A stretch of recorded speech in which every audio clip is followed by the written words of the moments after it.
Western officials say they see some signs that Russia is addressing some of the problems that beset the early weeks of its invasion of Ukraine.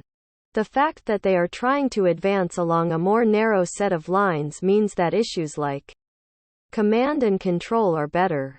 But officials say the Russians are still operating in long convoys on single roads, which means they remain vulnerable to attack.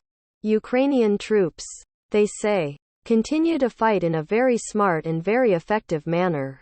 Some of the Russian lines of communication are still quite long, notably south from Kharkiv, and exposed to attack from the west.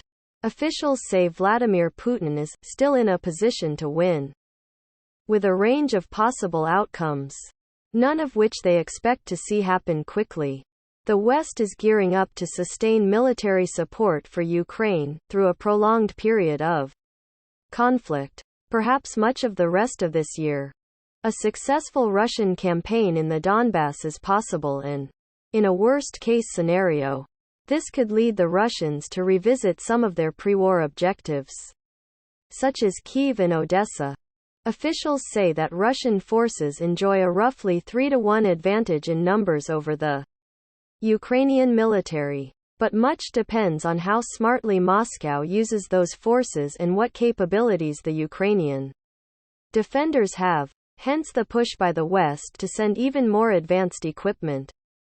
Russia still has large numbers of troops, between 5,000 and 10,000 in the area around Mariupol, which means that there has been little or no movement on the southern side of Russia's expected pincer movement against Ukrainian forces in the Donbass.